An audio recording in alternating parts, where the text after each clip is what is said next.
So, ayan ulit. Dahil maulan ngayon guys sa bukid, nandakop kami ng Sunoy. Si Sunoy impas na. So, lutuin namin ng buo guys. Ito na yung sangkap niya. Meron ginger, and then bell pepper, and chili. Then, ahos talaga. Tapos, Bombay. And then, spring onions. And, yung dahon. And then, there's a tanglad. O, diba? And, this is duwaw, guys. According to the cook, ang duwaw is, turmeric. Siya pala. Ayan, so, marami na siyang bunga, guys. Kukut-kutin ko yan para gawing tsaa. Ayan, update later. Okay. So, ayan. Ilalagay na natin tong guys. Ilalagay na natin yung mga sangkap.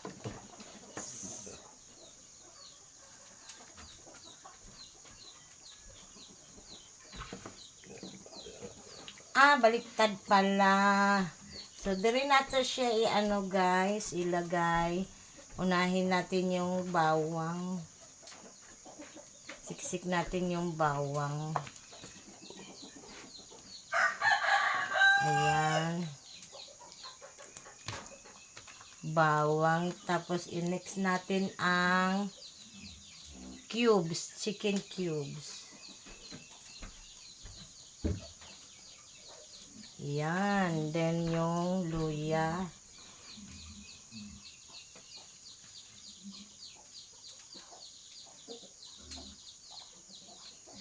So, siksik lang natin guys para magkasya sila.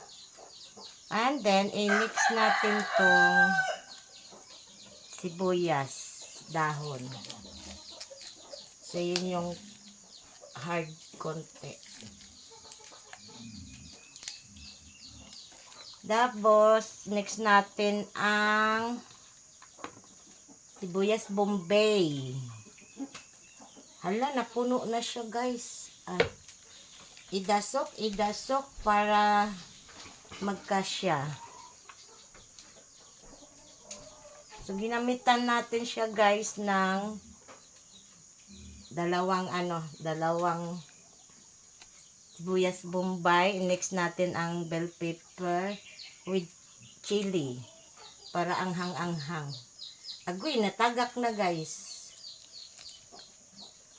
So, siksik natin maigi. Napisat ng sili. Ayan. Some more sili, guys. So, lagyan natin siya ng dalawang sili. I-next na natin si tanglad. So, isuksok. Hala. Over na siya, guys.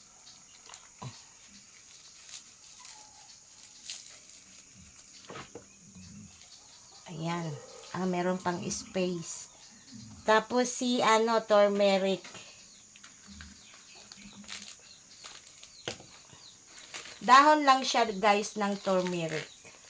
Kasi ginamitan na natin siya ng ginger. Pero lagyan pa rin natin siya ng dahon ng turmeric. Para mabango. May natira pang sibuyas. May masuksok pa ba ni? And then next na natin tong spring onion. Ayan. Done. Nabiha ba? So may natira pa tayong bawang, sibuyas. Napuno na siya guys. Other side, meron pang space.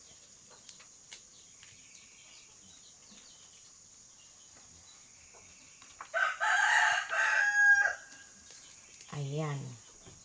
Di na siya magkasya. So, ito na. Puno na. Hindi na natin siya tahiin kasi buo naman to kung ilagay siya sa Pwede dito, be. Ayan, pwede pang isiksik sa kanyang liig. So, ready na yung ating kawali, guys. Kumulo na siya, guys.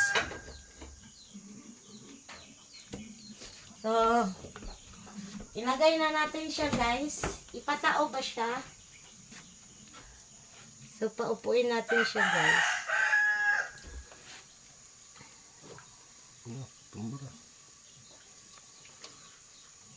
Ayan. So, gano'n na siya. Agay, kainit baga. So, pakuluan lang natin siya ng pakuluan hanggang sa ma-empty yung water. Ayan, then takipan natin, guys. Ayan. So, ayaan lang natin siya hanggang sa